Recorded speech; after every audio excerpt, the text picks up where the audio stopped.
হিল্লাই রুজি বাহানাই মৌত, যার যেখানে মৌত আছে ল ভাড়া করে আপনার সেখানে যেতে হবে।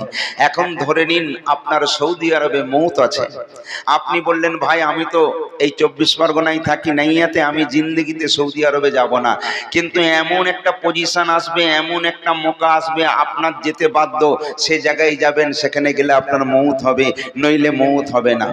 অনেক সময় দেখেন না, একটা বাস উল্টে গেল খাদে বা খালেতে, দেখা গেল 50 জন যাত্রী আছে, তার মধ্যে 10 জন লোক মারা গেল আর 40 জন লোক বেঁচে গেল, বা 40 জন লোক মারা গেল কিন্তু 10 জন লোক বেঁচে গেল।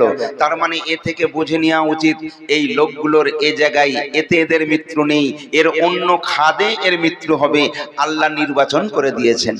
আপনি কি জানেন না, আল্লাহ পাক যখন দুনিয়ায় মানুষকে পাঠান তার পুরো ছক করে পাঠিয়ে দিয়েছেন। আপনি কি খাবেন, আপনার জন্য 500 টাকা, 500 চাল, 500 ডাল, সব কিছু হিসাব বরাবর করে আপনাকে দিয়ে পাঠিয়ে দিল, যাও চলে যাও। এগুলো দুনিয়ার জমিনে থাকবে আর খাবে, এগুলো শেষ হয়ে যাওয়ার পর আবার ব্যাক করতে হবে। তাহলে এটা যদি আপনার ঈমান হয়, আপনি কেন ভয় করছেন? কেউ আপনাকে মার্ডার করে দেবে, কেউ আপনাকে ভয় দেখিয়ে বলছে এই দেশ থেকে অন্য দেশে তাড়িয়ে দেব, এসব ভয় দেখানি কথাই যাবেন না। কারণ মুসলমান আল্লাহ বিশ্বাসী, কি রাখে আল্লাহ, মারে কে? মারে আল্লাহ, রাখে কি? তবে আজকে আপনি প্রশ্ন করতে পারেন যে মুসলমান যদি এত বড় পাওয়ারফুল হয়, কিন্তু আজকে যেখানে সেখানে লাঞ্ছিত, ঘৃণিত, পদদলিত হচ্ছে সব মুসলমান, কেন? আসলে খোঁজ নিয়ে দেখুন, তারা মুসলমান নয়, তারা মুসলমান। বুঝতে পারছেন না? মুসলমানরা কোনোদিন অপদস্থ হবে না, কারণ যার আল্লাহ আছে তার কোনো ভয় আছে নাই। এখন আপনি বলবেন ভাই বাবরি মসজিদ তো ভেঙে দিল, দিয়ে সেখানে রাম মন্দির তৈরি হয়ে গেল। আচ্ছা বলুন তো, পৃথিবীর জমিনে কাবা, বাইতুল্লাহ এর মতো তো বড় মসজিদ আর কোথাও নেই।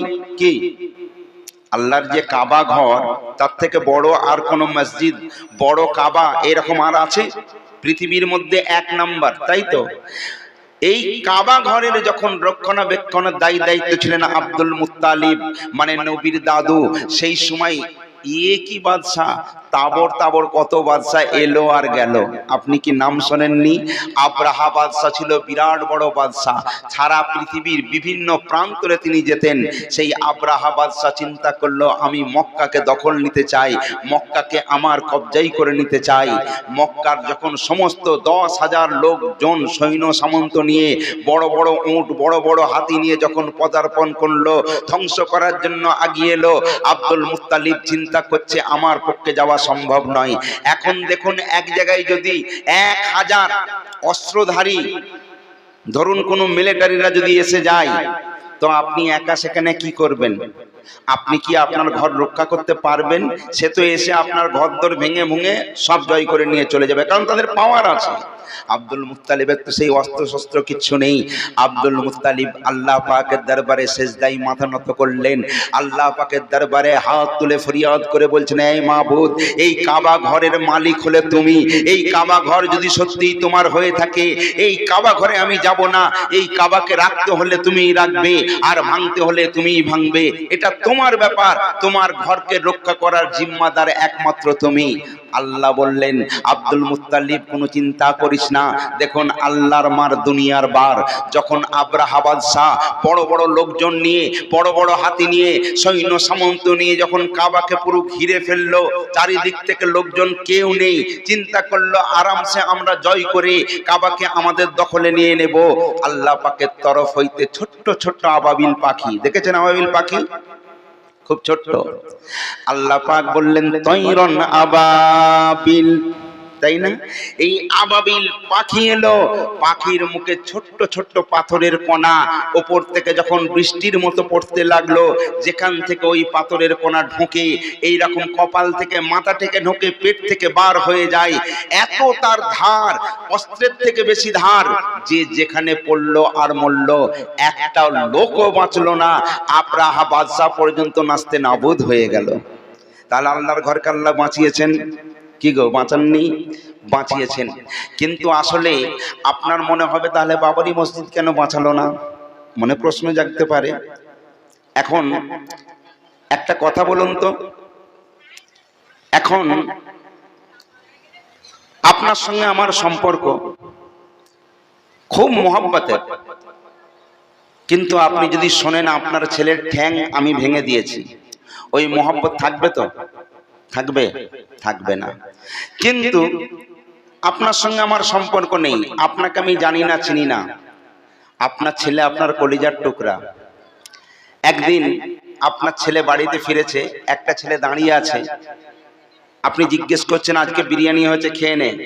ওই ছেলেটা কে? বলছে আব্বা ও এত ভালো না, আমি সাইকেল নিয়ে যেতে যেতে পড়ে গিয়েছিলাম, ওর আব্বা মা আমায় তুলে নিয়ে গিয়ে সুস্থ করেছেন, ওষুধ কিনে দিয়েছেন, খুব ভালো, আমার বন্ধু। বলে আরে ও দাঁড়িয়ে আছে কেন? এই বাবা এসো এসো এসো। জোর করে তার বাপ তাকে ডেকে এনে বলে তুমি আমার ছেলের মতো বসো, এর সঙ্গে খাও। করে না? করে না। কেন করছে না? তার ছেলেকে মহব্বত করে বলে। আপনি কি জানেন আল্লাহ বলছেন আমি যাকে সৃষ্টি না করলে কুল কায়নাত সৃষ্টি করতাম না, সে কে? তিনি হলেন রাহমাতাল লিল আলামিন, দয়ার নবী মুস্তাফা সাল্লাল্লাহু আলাইহি ওয়াসাল্লাম। সেই নবীকে যে মহব্বত করবে আল্লাহ বলছে আমি তাকে মহব্বত করব। যেখানে নবীর প্রশংসা নেই, যেখানে নবীর দুশ্মনী, নবীর সঙ্গে আজকে কোনো সম্পর্ক নেই, বড় আফসোস। এই জন্য আল্লাহর রহমত আমাদের মধ্যে আসছে না। একটা সময় নবীর জামানায় নবীর সাহাবীদের সাথে সাথে কিছু দুশ্মনরাও থাকতো। আপনি ভাববেন না যে এখন সবাই ইসলামের দুশ্মন, না, ইসলামকে শেষ করার জন্য তখনও সবাই ছিল, এখনো আছে। কিন্তু এই ইসলামের পেছনে কে কে লেগেছে? নবীর সময় আবু জেহেল ছিল নবীর পেছনে। আপনারা জানেন ইব্রাহিম নবীর পেছনে ছিল নমরুদ। আপনারা জানেন মুসা নবীর পেছনে ছিল ফেরাউন। সবাই কিন্তু পেছনে ছিল। এখনো ইসলামকে নিয়ে, মানে ইসলাম জাতি, মুসলমান জাতি কারো কোনো অন্যায় করে না, কারো কোনো দোষ করে না, কারোর কোনো বদনাম করে না, তথাপিও মুসলমানদের বদনাম করতে গায়ের কমরা ছাড়ছে না, শুধু মুসলমানদের পেছনে। একটা কথা ভালো করে বুঝে নিন, এরা শুরু থেকে শেষ পর্যন্ত শুধু পেছনেই রয়ে গেছে। আর ইসলাম তখনও আগে ছিল, ইনশাআল্লাহ এখনো আগেই রয়ে যাবে। জোরে বলুন না সুবহানাল্লাহ। এই ইসলামকে কেউ মেটাতে পারেনি। কত নমরুদ গেল, কত ফিরাউন গেল, তারা পারেনি। আর এখন পারবে এটা আপনি ভাবলেন কি করে? না, ইসলাম আছে, ইসলাম থাকবে। তবে সত্যিকারের যদি আপনি আশিকে রাসূল হন, নবীর মহব্বতের মানুষ হন, আল্লাহর প্রেমিক হন, তাহলে আপনাকে কিন্তু পরীক্ষা দেওয়া লাগবে। কারণ বিনা পরীক্ষায় কেউ পাস করতে পারে বাপ? পাস করতে পারে না। আল্লাহর রাসূলের জামানায় কিছু সাহাবীরা, সাহাবীদের সঙ্গে সঙ্গে কিছু লোক, তারা লোক দেখানি কলমা পড়ে মুসলমান হলো। তারা চিন্তা করলো মুসলমানকে শেষ করা যায় কি করে। দেখছে আমার নবী পাকের সম্মান সব সময় হার জায়গায় বিরাজমান, আমার নবীকে যে দেখে নবীর জন্য ফানাফিল্লা হয়ে যায়। তারা চিন্তা করলো শুধু নবীকে সম্মান করতে হবে, আমাদেরকে কোনো সম্মান নেই। তারা করলো কি, নিজেদের গ্রামে একটা বড় মসজিদ বানালো। মসজিদ, ভালো করে মন দিয়ে শুনুন, মসজিদটার নাম ছিল মসজিদে কাররা। মসজিদের নাম মসজিদে কাররা। রাসূলুল্লাহ সাল্লাল্লাহু আলাইহি সাল্লামকে দাওয়াত পেশ করলেন, হুজুর আপনি আসুন, আমার উদ্বোধনী অনুষ্ঠান আছে, আপনাকে আসতে হবে। রাসূলুল্লাহ সাল্লাল্লাহু আলাইহি সাল্লাম গেলেন, কিন্তু নবীকে কোনো ইজ্জত করা হলো না, নবীকে কোনো সম্মান করা হলো না। নবী যেই গেলেন বলল ওই তো ওখানে বসুন, রাসূলকে বসিয়ে দিলেন, রাসূলকে অপমানিত করলেন, রাসূলের কোনো ইজ্জত সম্মান করলেন না। আল্লাহ পাক যে নবীকে এত মহব্বত করে, তার একটুখানি হুরমতি, একটুখানি কষ্ট দিলে, একটুখানি সম্মানে আঘাত দিলে, এটা কি আল্লাহর সহ্য হয়? সহ্য হয় না। আল্লাহর রাসূল সাল্লাল্লাহু আলাইহি সাল্লামের কাছে সঙ্গে সঙ্গে জিবরিল আমিন আলাইহিস সালাতু ওয়াস সালাম এসে হাজির হয়ে গেলেন। ইয়া রাসূলুল্লাহ, ইয়া হাবিবাল্লাহ, আমি আল্লাহর তরফ থেকে এসেছি, আপনি আপনার সাহাবীদের বলুন এই মসজিদকে যেন ভেঙে গুঁড়িয়ে দেওয়া হয়। এখন আপনি বলবেন মসজিদ তো আল্লাহর ঘর, কিন্তু এটা হাদিস শরীফ, বুখারী শরীফের হাদিস। আল্লাহর রাসূল করলেন কি, সাহাবীদের বললেন যাও মসজিদকে ভেঙে গুঁড়িয়ে দাও। ভেঙে দেওয়া হলো। কেন? যেখানে নবীর কোনো সম্মান নেই, নবীর কোনো ইজ্জত নেই, সেই মসজিদ থাকার থেকে না থাকাই ভালো। সেই মসজিদ থাকার থেকে না থাকাই ভালো। কারণ রাসূল না হতি তো কুছ ভি না হতা। আজকে বলুন আমরা বলি কুল হু আল্লাহু আহাদ, কে বলেছে? কোন বেটা বলেছে? আল্লাহ আপনাকে বলেছে? কোনো প্রমাণ দিতে পারবেন? আদম নবী বলেছে যে আল্লাহ এক, তাকে মেনে নাও, কোনো প্রমাণ দিতে পারবেন? কারণ আদম তো আল্লাহকে দেখেনি, ইব্রাহিম তো আল্লাহকে দেখেনি, মুসা তো আল্লাহকে দেখেনি। যে নবী রূবারু আল্লাহর সঙ্গে মেরাজ করলেন, মেরাজ করার পর সেই রাসূলুল্লাহ এসে বলছেন কুল হুয়াল্লাহু আহাদ আল্লাহুস সামাদ লাম ইয়ালিদ ওয়া লাম ইউলাদ ওয়া লাম ইয়াকুল লাহু কুফুয়ান আহাদ। সেই এক আল্লাহকে তোমরা আল্লাহ বলে মেনে নাও। জোরে বলবেন না সুবহানাল্লাহ? তাহলে এই জবানি কার? এই জবানি হলো রাসূলুল্লাহ। আল্লাহর পেহচান দিয়েছেন কে? আল্লাহর ওয়াহিদাতের পেহচান দিয়েছে কে? রাসূল। আজকে তুমি মুসলমান খুব পাওয়ার নাও, তুমি আজকে বিরাট বড় নামাজি। এই বেটা, তুই কি জানিস এই নামাজ তোকে কে দিল? এই নামাজ তুই পেলি কোথায়? আমার রাসূলুল্লাহ সাল্লাল্লাহু আলাইহি সাল্লাম মিরাজে গিয়েছিলেন, ও বি আবার স্বপ্ন যোগে, এবং 27 বছর কাটিয়েছেন। এসে বলছেন আল্লাহ পাক তোমাদের জন্য একটা উপহার দিয়েছেন আমার মাধ্যমে, সেটা হলো তোমাদের জন্য 5 ওয়াক্ত নামাজ ফরজ করা হলো। আজকে আমরা নামাজ নিলাম, আল্লাহর রাসূল বলছেন তোমাদের জন্য রোজা ফরজ করা হলো। আজকে আমরা রোজা নিলাম, নামাজ নিলাম, হজ নিলাম, যাকাত নিলাম, কিন্তু আসল যে দিল, যার থেকে পেলাম, তাকে বলি আমাদের মতো। নাউজুবিল্লাহ। কত বড় বড় বেঈমানেরা। আচ্ছা, একটা কথা ভালো করে বুঝেন, জলসা শুরু করবো ইনশাআল্লাহ। 2-4টে কথা জানার দরকার আছে, কারণ বড় কঠিন সময়। এই সময়টা আপনি বাঁচবেন কি করে? এই সময় ঈমান রাখা বড় কঠিন হয়ে গেছে ভাই। ঈমানটা কি করে থাকবে, কি করে আপনি পারঙ্গতি পাবেন? আল্লাহ যদি আলোচনা করাই, একটুখানি আলোচনা করব। শোনা ভাই আমার, দুনিয়া বেশি দিনের নয়। একটা কথা বলুন তো, ইসলামের স্তম্ভ হলো কটা? ইসলামের মেন 5টা, তাই তো? কি কি?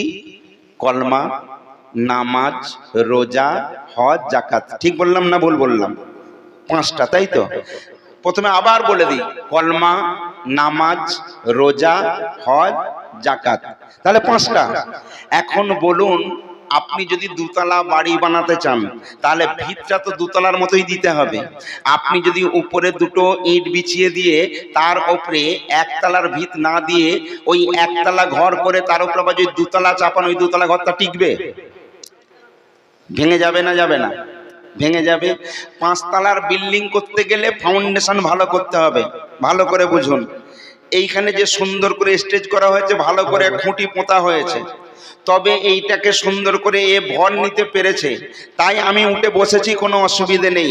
কিন্তু একটা খোঁচা দিয়ে যদি পুঁতে আর এর উপরে এরকম সাজিয়ে দিত, যদি কোনো ভারী লোক ওঠে, উঠেই তো ভেঙে পড়ে যাবে। যাবে না? যাবে না?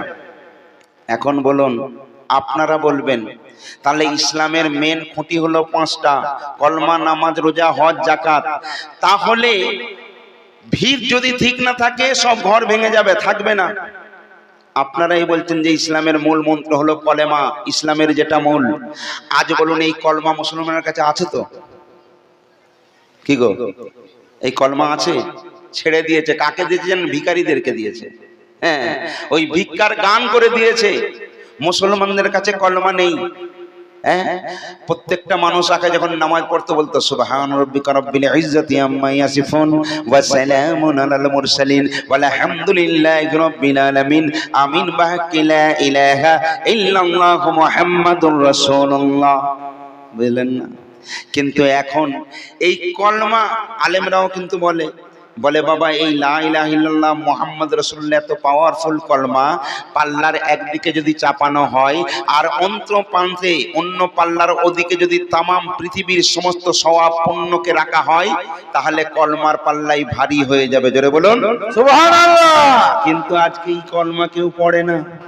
এখন কম্পিউটারের যুগ রে বাবা। এখন কিছু লোক বলছে অত বড় পড়ে কি হবে, ওটা শর্ট করো। কি শর্ট করতে হবে? শর্ট করতে করতে কোথায় যাচ্ছে জানেন? সুবহান রাব্বিকা রাব্বিল ইজ্জাতি আম্মা ইয়াসিফুন ওয়া সালামুন আলাল মুরসালিন ওয়াল হামদুলিল্লাহি রাব্বিল আলামিন, আমিন, বাহাক্কি লা ইলাহা ইল্লাল্লাহ। আবার কিছু লোক বলছে তার মানে মুহাম্মদকে বাদ দিয়ে দিল, লা ইলাহা ইল্লাল্লাহ রাখলো। আবার এখন কিছু লোক বলছে অত বড় করে কি হবে, তাহলে কি করতে হবে? সুবহান রাব্বিকা রাব্বিল ইজ্জাতি আম্মা ইয়াসিফুন ওয়া সালামুন আলাল মুরসালিন ওয়াল হামদুলিল্লাহি রাব্বিল আলামিন। কেউ বলে বিরহমাতিকা ইয়া আরহামার রাহিমিন। তাই না বাপ? পুরো কলমাটাই কেটে বাদ দিয়ে দিয়েছে। আচ্ছা, ইসলামের মূল মন্ত্র যদি 5টা হয়, কলমা যদি মূল হয়, তাহলে আপনার নামাজটা রাখবেন কোথায়? আরে রাখতে গেলে তো একটা জায়গার দরকার। কি? কোন জিনিস যদি রাখতে হয় একটা পাত্রের দরকার। তো কলমাটা তো মেন। কলমা যদি সরিয়ে নেন তাহলে নামাজ থাকবে তো? ওর উপরে রোজা রাখলে থাকবে তো? হজ রাখলে থাকবে তো? যাকাত রাখলে সব শেষ হয়ে যাবে। তাহলে আগে খুঁটিকে ঠিক করতে হবে। কি বাপ? খুঁটি যদি না থাকে ঠিক, সব বেঠিক হয়ে যাবে।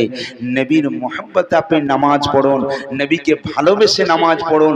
যদি নবীকে ভালোবেসে 5 ওয়াক্তের নামাজ পড়েন, আল্লাহ পাক বলছেন ওই 5 ওয়াক্ত সে নামাজ পড়বে, আমি 50 ওয়াক্ত নামাজের সব তার নামায়ে আমলে লিখে দেব। জোরে বলবেন না সুবহানাল্লাহ। এটা হলো নবীর মোহাব্বতে রাসূল। আর নবীকে ভালোবাসতে গেলে এখন আপনি যে লাইনে থাকেন, কিছু লোক বলবে আপনি শিরক করছেন। কেন? হ্যাঁ, দেখুন, কেন আপনি ওলি আল্লাহকে মানেন? এখন ওলি আল্লাহর নাম শুনলেই অনেকের গায়ে জ্বর। আরে এদের কি পাওয়ার আছে? ওই মাজারে যে কি হবে? ও তো মুর্দা। আসলে সে তো এই বিষয় জানে না। সবাই সবার খবর বোঝে না। যে চাওয়ালা, চা কিভাবে বানাতে হয় এটা ভালো সে জানে। যে মুচি সে জানে কি করে ভালো জুতো সেলাই করতে হয়। একটা কুমোর সে জানে কিভাবে ভালো করে মাটির হাঁড়ি বানানো যায়। একটা স্বর্ণকার সে কিন্তু চেনে যে কিভাবে সোনার কত দাম, সোনাকে কিভাবে গড়া যায়। সবাই কিন্তু সব জিনিসের মূল্য জানে না। এ তো বেয়াদব। এ কি জানে? এটা আমার কথা নয়, আল্লাহর ফেরেশতারা। আল্লাহর ফেরেশতারা বাপ, খুব দামি জায়গায় যাচ্ছি, খুব মূল্যবান জায়গায় যাব। কথা বলতে বলতে শোনেন, ফেরেশতারা বলছে, আল্লাহ তুমি পৃথিবীর জমিনে সবকিছু সৃষ্টি করেছো, সবচেয়ে পাওয়ারফুল শক্তিশালী আল্লাহ কাকে করেছো? আল্লাহর ফেরেশতাদের আল্লাহ বলছেন, আমি পৃথিবীর জমিনে সর্বশক্তিশালী করেছি পাহাড়কে। বলছে, আল্লাহ পাহাড় এত শক্তিশালী? বলল বিরাট শক্তিশালী। বলে এর থেকে শক্তিশালী আর কেউ নেই? বলে হ্যাঁ, ওর থেকেও শক্তিশালী আছে। বলে সেটা আবার কি? বলে সেটা হলো লোহা। বলে লোহা এত শক্তিশালী? বলে একদম, এক গা খেলেই শেষ। বলছে আল্লাহ এর থেকে শক্তিশালী নেই? বলে আছে। বলে কি?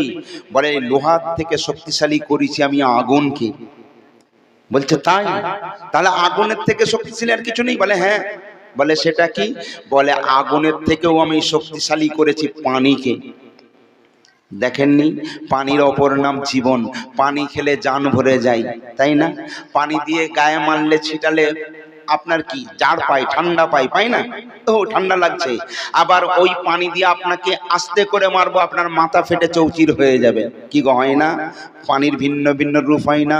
ওই পানিকে যদি বরফের মধ্যে রেখে দেন, ফ্রিজের মধ্যে রেখে দেন, ঠান্ডাতে ওই পানিটা জমে জমে বরফ হয়ে যায়। ওই বরফ নিয়ে যদি আপনার মুখে মারা হয় কেমন হবে বলুন? তাহলে এই পানি কত পাওয়ারফুল। আগুন দাউ দাউ করে জ্বললে যদি পানি ঢালা হয়, আগুন বন্ধ হয়ে যায় না? যায় না। তো আল্লাহ বলছে আগুনের থেকে শক্তিশালী আমি করেছি পানিকে। ফেরেশতারা বলছে পানির থেকে শক্তিশালী আর কিছু নেই? বলে হ্যাঁ। বলে কি? বলে পানির থেকে শক্তিশালী আমি করেছি তুফানকে, বাতাসকে। বাতাস, ঝড়, তুফান দেখেননি? সুনামির এই যে একটা কি আমফান আমরা চোখে দেখেছি, কিরকম কি পাওয়ার। বড় বড় ঘর বাড়ি একদম সব তছনছ করে দিয়েছে। এই তুফানের এত শক্তি। আল্লাহর ফেরেশতারা বলছে আল্লাহ এর থেকে শক্তিশালী আর কিছু নেই? বলে আছে। বলে কি? আল্লাহ পাক বলছেন যারা আমার মেহবুব বান্দা, যারা আমার ওলি বান্দা, তাদের থেকে পাওয়ারফুল পৃথিবীর জমিনে আর কেউ নাই। জোরে বলবেন না সুবহানাল্লাহ? সুবহানাল্লাহ। তাহলে আল্লাহর ওলিদের এত পাওয়ার দিয়েছে। এখন আপনি ওলি মাননেওয়ালা, আপনি পীর মাননেওয়ালা, আপনি মুর্শিদ মাননেওয়ালা, কারণ মানতেই তো হবে। কারণ যার পীর নেই তার পীর শয়তান। মুর্শিদ ছাড়া কোনো গতি আছে? নাই। ওসিলা আপনাকে ধরতেই হবে, মাধ্যম আপনাকে ধরতে হবে, না হলে কোনো আপনার পথ নাই। কারণ যার বাপ আছে, যার মা আছে, সেই সন্তানের কোনো চিন্তা নাই, কোনো ভয় নাই। সে জানে ঈদ এলে আমি নতুন পোশাক পাবই, কারণ আমার আব্বাও আছে, আমার মা আছে। কিন্তু যে ছেঁড়, যার কোনো মা বাপ নেই, সে কোনোদিন আশা করতে পারে না যে আমার নতুন পোশাক হবে, আমি এইটা করব সেইটা করব। পারবে? কে তাকে দেবে? তো যার সম্পর্ক, মানে যারা অলির সঙ্গে সম্পর্ক রেখেছে, অলির সঙ্গে সম্পর্ক রাখা মানে নবীর সঙ্গে সম্পর্ক, আর নবীর সঙ্গে সম্পর্ক মানে আল্লাহর সঙ্গে সম্পর্ক। জোরে বলবেন না সুবহানাল্লাহ? হ্যাঁ হ্যাঁ। ভাইরে আমার, ইসলাম এত সহজ নয়। ইসলাম হলো মোহাব্বতের জিনিস। ইসলামের মধ্যে থাকতে গেলে অনেক ত্যাগ স্বীকার করতে হয়, অনেক কষ্টের পরীক্ষা দিতে হয়। আয় শুধু এই জামানায়, নবীর জামানায় আল্লাহর নবীর হাতে হাত দিয়ে যারা কলমা পড়ে মুসলমান হয়েছিল, আজকে যেমন আমরা কষ্ট পাচ্ছি, নানান রকম ভাবে আমাদের লাইনের মধ্যে দাঁড় করানো হচ্ছে, সেই সময় কিন্তু নবীর জামানায় নবীর কলমা পড়ে যারা মুসলমান হয়েছিল, সমস্ত নবীর দুশমন যারা ছিল, আবু লাহাব, আবু সুফিয়ান, আবু জেহেল, তারা সবাই মিলে নবীর আশিকদের ধরে ধরে মারধর শুরু করে দিল, তাদের ঘর বাড়ি ভাঙতে শুরু করে দিল, তাদের খাওয়া দাওয়া এমনকি পানি নেওয়াও পর্যন্ত বন্ধ করে দেয়। বুঝতে পারছেন না? নবীর আশিকদের, যারা নবীর কলমা পড়েছে, প্রচুর অত্যাচার তারা সহ্য করেছে। আজকে তো ট্রেনে আপনারা ফেসবুকে দেখেছেন যে একটা মুসলমানকে ধরে একজন বলছে, বল তুই অমুক, বল তুই তাদের প্রভুর নাম বল, তাদের খোদার নাম বল, বলাচ্ছে না? বলছে কত শাস্তি দিচ্ছে, এ কি শাস্তি? আসলে মুসলমানকে শাস্তি দিতে পারতো না। মুসলমান যদি ঠিক জায়গায় থাকতো, নবীর মোহাব্বতকে সঙ্গে নিয়ে থাকতো, তাহলে এই কষ্ট কিন্তু তাদের পেতে হতো না। দেখেন সেই সময় আপনার নবী, আমার নবী জনাবে মুহাম্মদ রাসূলুল্লাহ সাল্লাল্লাহু আলাইহি ওয়াসাল্লাম, উনি কি করলেন, যে সমস্ত উম্মত উম্মতিদের সাহাবীদের কষ্ট দেয়া হচ্ছে, নবী আমার গেলেন কোথায় জানেন? ওই কাবা, বাইতুল্লাহ, বাইতুল হারাম, ওই বাইতুল্লাহতে যখন গেলেন, ওই বাইতুল্লাহ চাবি যার কাছে থাকতো তার নাম হলো উসমান ইবনে আফফান। কোন উসমানের কথা বলছি? নবীর একটা জামাই ছিল উসমানে গনি, ওর কথা বলছি না। উসমান ইবনে আফফান, তিনি তখন সাহাবা হননি, তিনি তখন কলমা পড়েননি, তিনি বেদিন বেঈমানদের দলে নিযুক্ত ছিলেন, তিনি ছিলেন কাবার হর্তাকর্তা।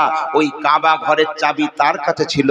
আল্লাহর রাসূল গিয়ে বলছেন, উসমান, মনটা আমার বড় খারাপ, আমি চাইছি কাবা বাইতুল্লাহ ঢুকে একবার জিয়ারত করব, আমাকে কাবার চাবি দাও। উসমান বিন আফফান বলছেন, তোমার এত বড় স্পর্ধা, তুমি চাইলে কি করে? তোমাকে কেউ আমরা পছন্দ করি না, কারণ তোমার খোদা নিরাকার, সেই খোদা তুমি ইবাদত বন্দেগী করতে বলো, আমার খোদার তুমি প্রশংসা করতে জানো না, এই জন্য কাবার চাবি তো দূরের কথা, তুমি কাবার দিকে তাকাতেও পারবে না, সরে যাও। নবীর মুখের উপরে বলে দিল এত বড় কথা। নবী আবার চুপ করে গেলেন, বলছে আজকে তোর সময়, তুই বলে নে। নবী তখন বলছে, এই উসমান, তুই শুনে রাখ উসমান বিন আফফান, একটা দিন আমি রাসূলুল্লাহ বলে যাচ্ছি, এমন একটা দিন আসবে যেই দিনে এই কাবা ঘরের চাবিটা থাকবে আমার হাতে, আর এই চাবিটা আমি যাকে দেব, কিয়ামত পর্যন্ত তার আল আওলাদ, তার পরম্পরায় এই কাবা ঘরের রক্ষণাবেক্ষণের দায়িত্ব সব সে পাবে। সঙ্গে সঙ্গে উসমান বিন আফফান হাসছেন হা হা করে, বলে কি, হ্যাঁ, নিজের কোনো ঠিক ঠিকানা নেই, একবেলা হয় একবেলা হয় না, আর সে বলে কিনা এত বড় কাবা বাইতুল্লাহর চাবির মালিকানা সে পাবে, আবার সে যাকে মনে করবে তাকে নিযুক্ত করবে। উসমান বিন আফফান নিজেই বলছেন, নিজেই বর্ণনা করছেন, তখন তিনি ইহুদি, তখন তিনি কলমা পড়েননি। উসমান বিন আফফান বলছেন, তারপর এমন একটা দৌড় এলো, যেই সময় মক্কা থেকে আল্লাহর রাসূলকে তাড় করিয়ে দেওয়া হলো, উনি মক্কা থেকে হিজরত করে মদিনায় চলে গিয়েছিলেন। উসমান বিন আফফান তখন বলছেন, আমি মনে মনে খুব খুশি, আর ভাবছি একদিন মুহাম্মদ সাল্লাল্লাহু আলাইহি সাল্লাম আমাকে বলেছিল এই কাবার চাবির মালিকানা আমি পাবো, আজকে সে কোথায় আর আমি কোথায়? তারপর মক্কা থেকে যখন মদিনায় চলে গেল, 1 বছর কেটে গেল, 2 বছর কেটে গেল, 3 বছর কেটে গেল, 4 বছর, 5 বছর, 6 বছর কেটে গেল, কোনো গন্ধ নেই মুহাম্মদ সাল্লাল্লাহু আলাইহি সাল্লামের। যখন 7 বছরে পড়ল, সেই সময় আল্লাহর রাসূল মক্কাকে জয় করলেন, 10,000 সৈন্য সিপাহী নিয়ে মদিনা থেকে মক্কার দিকে রওনা হলেন। এবার যখন মক্কার দিকে রওনা হচ্ছে, মক্কাবাসীরা জানে আমরা মুহাম্মদ সাল্লাল্লাহু আলাইহি সাল্লামের উপরে বহু অত্যাচার করেছি, বহু জুলুম করেছি, বহু অন্যায় করেছি, আজকে আর আমাদের কোনো পাওয়ার নেই, আজকে আমরা নিরস্ত্র, আমাদের কোনো অস্ত্র নেই। এখন উনি যেখানে পাবেন সেখানেই হয়তো আমাদের মেরে নাস্তে নাবুদ করে শেষ করে দেবে। সব পালাবার জন্য ছুটাছুটি লাগিয়ে দিয়েছে, ঘরদোর ফেলে রেখে মক্কাবাসীরা কে কোথা পালাবে সব ছুট লাগাচ্ছে। কারণ জানি আমরা এখন তো মনে হবে না আমি যদি আপনার উপরে বহুত অন্যায় অত্যাচার করি তখন আমার পাওয়ার ছিল, এখন আমার কোনো পাওয়ার নেই, আপনার পাওয়ার। আবার 10,000 লোক লস্কর, সবার হাতে অস্ত্র শস্ত্র রয়েছে, আপনার কাছে তো কিছু নেই। আপনি কি মনে হবে যে ও কি আমাকে ছাড়বে? নিশ্চয়ই প্রতিশোধ নেবে, নেবে না নেবে না? নেবে। কিন্তু রাসূলুল্লাহ সাল্লাল্লাহু আলাইহি ওয়াসাল্লাম সঙ্গে সঙ্গে কাবার সামনে গিয়ে দাঁড়িয়ে বললেন, হে মক্কাবাসীরা শোনো, তোমাদের কারো পালাবার দরকার নেই, কারো ছুটাছুটি করার প্রয়োজন নেই। আজকে আমি রাসূলুল্লাহ ঘোষণা দিলাম আজকে কোনো যুদ্ধ হবে না, আর আমি রাসূলুল্লাহ তোমাদেরকে আমি মাফ করে দিলাম, সবাইকে মাফ করে দিলাম। তোমরা কেউ ভয়ে পালিয়ে যেও না, সবাই এখানে এসো, তোমরা সবাই সেফ, নারী পুরুষ সবাই সেফ, যে যেখানে আছো তোমাদের ঘর বার কেউ ভাঙবে না, কেউ তোমাদের কিছু ক্ষতি করবে না, আজ থেকে তোমরা একদম সেফ, কোনো অসুবিধা নেই, বসো। সঙ্গে সঙ্গে রাসূলুল্লাহ ডাক দিলেন, এইবারে আমার কাবার তো মালিক এখন রাসূলুল্লাহ, তাই না? কাবাকে জয় করে ফেলেছে, বলছে কাবা ঘরের চাবি নিয়ে এসো। চাবি কার কাছে আছে? উসমান বিন আফফান থরথর করে কাঁপছে যে আমি একদিন মুহাম্মদ সাল্লাল্লাহু আলাইহি সাল্লামকে বড় বড় কথা বলেছিলাম, কিন্তু যাব তো কোন মুখ নিয়ে যাব, তবুও থরথর করে আসছে যে আজকে হয়তো আমায় ছাড়বে না, প্রতিশোধ নেবে। রাসূলুল্লাহ দাঁড়িয়ে রয়েছেন, উসমান বিন আফফান মাথা নত করে নিচু করে চাবিটা নিয়ে রাসূলুল্লাহর হাতে দিয়ে দিলেন। দেবার পর থরথর করে কাঁপছে। রাসূলুল্লাহ বলছেন, উসমান এমন থরথর করে কাঁপছো কেন? উঠে দাঁড়াও। মোয়ার কি সেই দিনের কথা মনে আছে? আমি মুহাম্মদ রাসূলুল্লাহ সেই দিনে তোমায় বলেছিলাম যে উসমান আজকে তুমি আমার হাতে চাবি দিলে না, কিন্তু মনে রেখো এমন একটা সময় আসবে যেই সময় এই কাবা ঘরের মালিকানা আমি পাবো, আমার হাতে চাবি থাকবে, চাবি আমি যাকে দেব কিয়ামত পর্যন্ত রক্ষণাবেক্ষণের দায়িত্ব সে পাবে। তোমার কথা মনে আছে? উসমান বিন আফফান মাথা নিচু করে বলছেন, জি হুজুর। ভয়ে থরথর করে কাঁপছে। আল্লাহর রাসূল গেলেন, কাবা ঘর থেকে যত যা ছিল ওই নর্দমাগুলোকে পরিষ্কার করে দিল। পরিষ্কার করার পর রাসূলুল্লাহ চাবি নিয়ে এলেন। সমস্ত সাহাবীরা হাজার হাজার দাঁড়িয়ে রয়েছেন। আল্লাহর রাসূল বলছেন, আজকে এই কাবার মালিকানা আমি পেয়েছি, আমার হাতে কাবার চাবি, আজকে আমি যাকে দেব কিয়ামত পর্যন্ত তার আওলাদ বংশ পরম্পরায় সবাই দায়িত্ব গ্রহণ করবে। সেখানে রয়েছে হযরত আবু বকর সিদ্দিক, হযরত উসমান গনি, উমরে ফারুক, মাওলা আলী মুশকিল কুসা। সবাই চিন্তা করছে এত বড় পাওয়ারফুল, উনি আজ কাকে দেবেন? রাসূলুল্লাহ কিন্তু এই রকম চাবিটা ধরলেন, চাবিটা ধরে অন্যদিকে মুখটা ঘুরিয়ে নিয়ে বলছে, উসমান বিন আফফান এদিকে এসো। ভাইরে আমার, উসমান বিন আফফান যখন কাছে এলেন, আল্লাহর রাসূল বললেন, উসমান আজকে এই কাবার চাবিটা আমার কাছে, আমি আজকে দেব। উসমান এই চাবিটা অন্য কাউকে নয়, আজকে এই চাবিটা আমি রাসূলুল্লাহ তোমার হাতে দিয়ে দিলাম।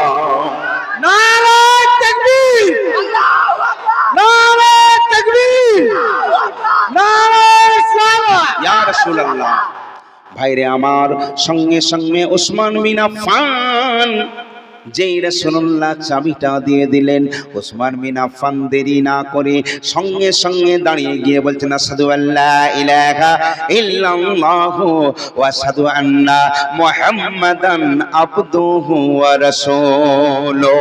কলমা পড়ে মুসলমান হয়ে গেলেন। একবার জোরে বলুন সুবহানাল্লাহ। সুবহানাল্লাহ। আজকে আজও পর্যন্ত সেই উসমান বিন আফফানের বংশের এই রীতি রেওয়াজ অনুযায়ী তাদের এই বংশ পরম্পরা এই কাবা ঘরের চাবির দায়িত্ব গ্রহণ করে চলছে। এটা রাসূলুল্লাহর পাওয়ার ছিল। আমার রাসূলকে যে ভালোবাসে, আল্লাহও তাকে ভালোবাসে। জোরে বলবেন না সুবহানাল্লাহ। সুবহানাল্লাহ। রাসূলকে আপনারা কতটা ভালোবাসতে পেরেছেন? রাসূলকে যদি কেউ ভালোবাসার মতো বাসতো, তাহলে দেখবেন তার ইহকালও আলোয় আলোকিত হবে, আর পরকালেও আলোয় আলোকিত হয়ে যাবে। জোরে বলুন সুবহানাল্লাহ। সুবহানাল্লাহ। আমার নবী পাককে আল্লাহ পাক এমন ভাবে সৃষ্টি করেছেন, আজকে বলুন আপনি যে কথা বলেন কি দিয়ে? মুখ দিয়ে। প্রত্যেকটা মানুষ কথা বলে কি দিয়ে? মুখ দিয়ে। আমার নবী পাকের এত মর্যাদা, এত পাওয়ারফুল আমার আল্লাহ পাক করেছেন। আপনি যদি আমার নবীর নাম নেন তো সঙ্গে সঙ্গে আমার নবীর নাম শুনলে আজকে সুন্নিরাও চটচট করে চুমা খায়। আরে আমরা তো দূরের কথা, আপনার ঠোঁট পর্যন্ত নবীর নামকে চুম্বন করে। জোরে বলুন সুবহানাল্লাহ। এই দেখুন, আপনি যদি বলেন মুহাম্মদ, তার মানে ঠোঁট ঠোঁটকে চুমে নিচ্ছে। জোরে বলুন না সুবহানাল্লাহ।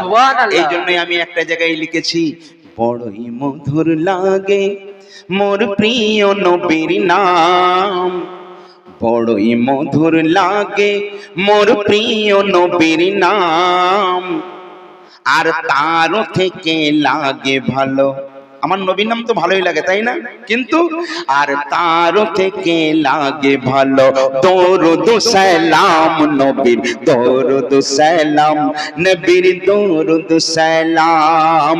বড়ই মধুর লাগে মোর প্রিয় নবীর নাম, আর তার থেকে লাগে ভালো দরুদ সালাম নবীর, দরুদ সালাম নবীর, দরুদ সালাম। আল্লাহুম্মা সাল্লি আলা সাইয়্যিদিনা মুহাম্মাদিন। সবাই বলুন আল্লাহুম্মা সাল্লি আলা সাইয়্যিদিনা মুহাম্মাদিন। বড়ই মধুর লাগে মোর প্রিয় নবীর নাম, তার থেকে লাগে ভালো দরুদ সালাম। আজকে দেখবেন পৃথিবীর জমিনে আলেম ওলামার কোনো কমি নাই, না বাপ? এখন ইউটিউবের জামানা, কত রকম বক্তা, কত রকম মাওলানা সাহেব, সবাই কত রকম বক্তব্য রাখছে। কে বলছে এটা হালাল, কে বলছে এটা হারাম, একজন বলছে এটা শিরক, একজন বলছে এটা পেরেক। এরকম বলছে না, বলছে না বাবা? কত এখন মুসলমান সাধারণ লোক বিভ্রান্তের মধ্যে পড়ে গেছে। আসলে কোনটা ঠিক, কোনটা সঠিক, কোনটা নেব, কোনটা নেব না। একজন তো বলেই দিল যে মুহাম্মদ সাল্লাল্লাহু আলাইহি ওয়াসাল্লামের থেকে চাইলে কিছু পাওয়া যায় না। নাউজুবিল্লাহ। এটা আগে শোনেননি? হ্যাঁ, বহু আগে শুনেছেন। নবী, আরে উনি তো আমাদের মতো, হ্যাঁ উনি তো আমাদের মতো একটা মানুষ। এই জন্য একজন শায়ের বলেছিলেন, আবে নবী নূর নয়, নবী মাটি না। আবে কাহা নবী কাহা তু, কাহা दूध वाला, नबी है दूध वाला, तू सूद वाला, तू कहाँ सूद वाला और दूध वाला है। तू मट्टी के बनाया हुआ है, তুই মিট্টির তৈরি, আর নবী হলেন নূরের তৈরি। তুই যদি পানিতে থুপ দিস তো পানি খারাপ হয়ে যায়, আর নবী যদি পানিতে থুপ দেয় তো পানি মিঠা হয়ে যায়। তুই যদি কোনো বন্ধুর সঙ্গে মিলতে যাস, তাকে বাংলায় বলে মুলাকাত, আর আমার নবী যদি তার বন্ধুর সঙ্গে মিলতে যায় সেটা হয়ে যায় মেরাজ। জোরে বলবেন না সুবহানাল্লাহ। আমার নবীর শানে গুস্তাকি করবেন না। নবী কে বলেছে দিতে পারে না, এই দেখেন তার একটা জলজান্ত প্রমাণ। বাবা, ওনার নাম হলেন ফরিদউদ্দিন কুদসি। উনি উনার কিতাবের মধ্যে লিখছেন যে বসরার একটা লোক ছিল, সেই লোকটা বহু দিনদার হয়ে গেছে, ঋণগ্রস্ত হয়ে গেছে। বিভিন্ন মানুষের কাছে টাকা পয়সা নিয়ে নিয়ে এত ঋণ হয়ে গেছে, সে আর টাকা পরিশোধ করতে পারছে না। এমন সময় সেই যারা যারা পাওনাদার, তারা কি করলো, কাজীর দরবারে বিচার দিল যে এই লোকটা এত ঋণ করেছে, এ আমাদের পয়সা দিচ্ছে না। কাজী ওই লোকটাকে ডেকে পাঠালো, দেখে বলছে তোমাকে 3 দিন সময় দিলাম, এই 3 দিনের মধ্যে যদি তুমি এদের ঋণ পরিশোধ করতে না পারো, তোমার জায়গা জমি ঘর বার সব নিয়ে নেওয়া হবে, আর তোমাকে মারতে মারতে এই দেশ থেকে তাড়িয়ে দেওয়া হবে। বাইরে আমার এই লোকটা চোখের পানি ছেড়ে দিয়ে ঝরঝর ঝরঝর করে কাঁদে। আজকে আমি যাব তো কোথায় যাব, এটাই হলো আমার জন্মস্থান। অনেক কষ্ট করে একটা ঘর বানিয়েছি, সেই লোকটার একটা বিবি, ছোট্ট ছোট্ট বাচ্চা, খাওয়া দাওয়া নেই, কারণ এত ঋণ হয়ে গেছে, ঋণ মেটাতে পারছে না। কাজ কামের অবস্থাও খুব খারাপ, বর্তমানে এখনো তাই অবস্থা, তাই না? কোনো মানুষের হাতে কাজ নেই, চিন্তা করছে কি করে খাবো রে বাপ। কারখানায় 200 টাকা রোজ, 12 ঘন্টা ডিউটি, তাই চলে, বলছে না, বলছে না? তাই মানুষ যাচ্ছে। এই লোকটা চোখের পানি ছেড়ে কাঁদে, কারণ দেখবেন পৃথিবীর জমিনে যার টাকা আছে, যার পয়সা আছে, তার পেছনে সবাই আছে। যার টাকা নেই, পয়সা নেই, তার পেছনে কেউ ফিরেও তাকাবে না। এই লোকটা চিন্তা করছে আমি এখন করব তো কি করব, যাব তো কোথায় যাব, ঝরঝর করে কাঁদছে। হঠাৎ দেখতে পেল রাস্তার মধ্যে আমার বাকিবিল্লাহ ভাই বলছিলেন না ফকিরের কথা, আল্লাহওয়ালা ফকিরের কি পাওয়ার হয় দেখেন। ওই লোকটা রাস্তায় যখন অঝর নয়নে কাঁদতে কাঁদতে যাচ্ছে, একটা দরবেশের সঙ্গে দেখা হয়ে গেছে। দরবেশ বলছে ভাই তুমি এমন করে কাঁদছো কেন, কিসের জন্য কাঁদছো? বলছে কেমন করে আপনাকে আমি বোঝাবো? বলছে আমি তো একজন, বলে তুমি তো মুসলমান? বলে অবশ্যই আমি একজন মুসলমান, কিন্তু আমার এত দিনা হয়ে গেছে, আমি এত দিনাদার হয়ে গেছি, কাজী আমায় পরিষ্কার জানিয়ে দিয়েছে 3 দিনের সময় দিয়েছে। 3 দিনের মধ্যে যদি দিতে না পারি আমার ঘর বার সব কিছু আমার নিলামে চলে যাবে, সব কিছু আমার থেকে কেড়ে নেওয়া হবে। এই জন্য কাকে আর দুঃখের কথা বলি? সেই দরবেশ তখন বলছে কেঁদো না বাবা, তুমি কি জানো না আমার আল্লাহ বলছেন তামাম দুনিয়ার জন্য, তামাম দুনিয়ার মালিক হলেন আমার আল্লাহ। আল্লাহ বলছেন তামাম সৃষ্টির মালিক আমি হলাম আল্লাহ, আর তামাম সৃষ্টির জন্য রহমত করে দিয়েছেন যাকে, তিনি অন্য কেউ নয়, তিনি হলেন রাসূলুল্লাহ। জোরে বলবেন না সুবহানাল্লাহ। আল্লাহর জমি, আল্লাহর ফসল, কিন্তু সবকিছুর মালিকানা আমার রাসূলুল্লাহকে আল্লাহ পাক দিয়ে দিয়েছেন। কি বাপ, সঙ্গে সঙ্গে হলো কি, সেই যুবকটার মনে রাসূলুল্লাহর কথা মনে হলো, রাসূলকে মহব্বত কেমন করে করতে হয়। ওই যুবকটা তখন সেই লোকটাকে বলছে, আল্লাহর ওলিকে বলছে যে হুজুর আমার কি করা উচিত? বলে তোমার যত কষ্ট তোমার রাসূলুল্লাহকে জানাও, তোমার আল্লাহর রাসূলকে জানাও, তোমার নবীকে জানাও, কোনো মানুষের কাছে জানাবার প্রয়োজন নেই। এই লোকটা ঘরে গেল, ওযু করলো, 4 রাকাত নফল নামাজ পড়লো, পড়ার পর নামাজের পাটিতে অঝর নয়নে কাঁদছেন। একটা কথা বলি, চোখের পানিটা মামুলি জিনিস নয়। মানুষের চোখে কোনোদিন পানি আসে না। কখন পানি আসে জানেন? যখন কোনো মানুষের অন্তরটা ফেটে যায়, তখন আর সেখানে রাখতে পারে না, এইখান থেকে এই নয়ন থেকে অশ্রু বাড়ি হয়ে ঝরঝর করে গড়িয়ে পড়ে যখন অন্তর ফাটে। আর সেই পানি কিন্তু বন্ধ করলেও বন্ধ করা যায় না, যাই বাপ।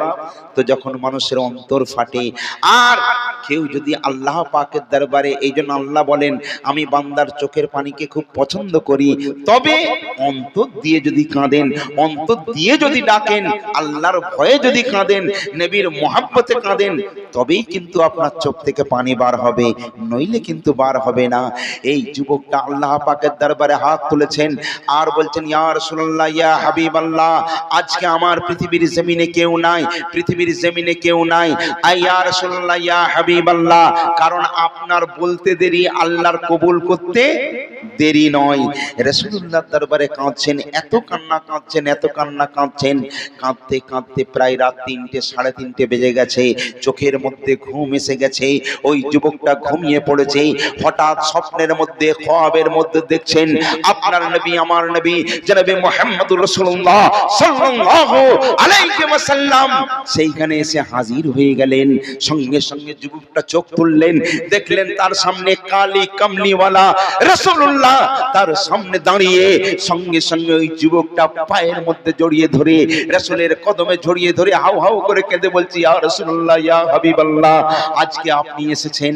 আল্লাহর রাসূল বলছে তুমি যে অন্তর দিয়ে আমায় ডেকেছো, যে অন্তর দিয়ে কেঁদে আজকে বালিশ ভিজিয়ে ফেলেছো, বিছানাকে ভিজিয়ে ফেলেছো, আমি রাসূলুল্লাহ শুয়ে থাকতে পারলাম না, সেই জন্য আজকে আশিকের ডাকে সাড়া দিতে আমাকে আসতে বাধ্য হতে হয়েছে। তুমি কিসের জন্য কাঁদছো, কিসের কারণে কাঁদছো বলো? সেই জওয়ান যুবক ছেলেটা বলছে ইয়া রাসূলুল্লাহ, ইয়া হাবিবাল্লাহ, আজকে দুনিয়ার জমিনে আমি এত ঋণী হয়ে গেছি, আজ পাওনাদাররা আমায় ছাড়ছে না, কাজী আমায় 3 দিন সময় দিয়েছে, 3 দিনের মধ্যে যদি আমি ঋণ পরিশোধ করতে না পারি, তাহলে আমার ঘর বার সবকিছু কেড়ে নেওয়া হবে, আমার ছোট ছোট বাচ্চাদের নিয়ে আমি যাব তো কোথায় যাব? ইয়া রাসূলুল্লাহ, একটা উপায় করে দিন, একটা উপায় করে দিন। এখন আপনার প্রশ্ন হলো, আমার রাসূলুল্লাহ তো মরে গেছে, রাসূলুল্লাহর কোনো পাওয়ার নেই, কিন্তু এই যুবকটা যে জানালো, তাহলে উপায় কি? উপায় কি? দেখুন উপায় কি হয়। ফরিদউদ্দিন লিখছেন, এবারে দেখা গেল সঙ্গে সঙ্গে রাসূলুল্লাহ বলছেন কেঁদো না, চোখের পানিটা মুছে নাও, তুমি শোনো, অমুক দেশে চলে যাও, একটু দূরে গিয়েই তুমি হেঁটে হেঁটে যেতে পারবে 2 মাইল দূরে, ওখানে বিরাট বড় একটা বাদশা থাকতেন, ওই বাদশার দরবারে যাও, তাকে গিয়ে বলো আমি রাসূলুল্লাহ তোমাকে তার কাছে পাঠিয়ে পাঠিয়েছি, তোমার যত ঋণ হয়ে আছে কত, বললো প্রায় 2 থেকে 3 লাখ টাকা। বললো কোনো ব্যাপার নেই, তুমি বাদশাকে গিয়ে বলো আমি রাসূলুল্লাহ পাঠিয়েছি, তোমার ঋণগুলো যেন বাদশা পরিশোধ করে দেয়। যুবকটা বলছে ইয়া রাসূলুল্লাহ, ইয়া হাবিবাল্লাহ, আজকে আমি যদি এই কথা নিয়ে যাই বা এই কথা বাদশার কাছে বলি, বাদশা আমাকে মিথ্যেবাদী বলে মারধর করে তাড়িয়ে দেবে, কারণ কেউ আমার কথা বিশ্বাস করবে না। এখন বলুন, আপনি আমার থেকে 2 লাখ টাকা পান, বারবার চাইছেন, পাচ্ছেন না। আপনি নামাজি মানুষ, হাজী সাহেব মানুষ, আমি বলছি আল্লাহর রাসূল আমায় পাঠিয়েছে আর বলেছে আমাকে মাফ করে দাও, আপনি বিশ্বাস করবেন? বলে কাজ আর খুঁজে পাসনি, রাসূলুল্লাহ সে কি করে তোকে বলবে, আর তুই কি করে তাকে দেখলি, এটা বলবে না? বলবে না। আল্লাহর রাসূল বলছে ঠিক বলেছো, শোনো, সেই বাদশাকে বলবে যে আপনি এমন একটা আমল করেন পৃথিবীর জমিনের কেউ সেই আমলটার খবর রাখে না, এমনকি আপনার বিবিও পর্যন্ত জানে না। কারণ মাগরিবের নামাজ পড়ে ঈশা পড়তেন, ঈশার পরেই আপনি যে আমল করতেন 1000 বার করে দরুদ শরীফের নজরানা নিয়ে আপনি রাসূলুল্লাহর দরবারে প্রত্যেকটা দিন পাঠাতেন। আজকে গতকাল আপনি ক্লান্ত হয়ে গিয়েছিলেন, এই জন্য আপনি রাসূলুল্লাহর দরবারে ওই 1000-এর দরুদের নজরানা আপনি পাঠাননি কেন? রাসূলুল্লাহ বললেন এটা তুমি পড়োনি, তাই আগামী কাল থেকে আবার যেন পড়ো তুমি, এটাও রাসূলুল্লাহ আমায় বলেছেন। সঙ্গে সঙ্গে যুবকটার খোয়াব ভেঙে গেল। যুবকটা তাড়াতাড়ি উঠে ওযু করে ফজরের নামাজ পড়ে দ্রুত গতিতে যাচ্ছে কোথায়? বাদশার দরবারে। সকাল থেকেই বাদশার দরবারে বহু লোকজন চারিদিকে যারা মানে পাহারা দেয়, গার্ড পরিচালনা করেন যারা, সবাই রয়েছে। এই যুবকটাকে বলছে এই হনহন করে কোন দিকে যাও? বলছে আমি বাদশার সঙ্গে সাক্ষাৎ করব।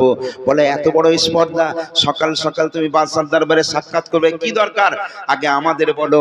বলে না, আমার যা বলার আমি বাদশাকে গিয়ে বলবো।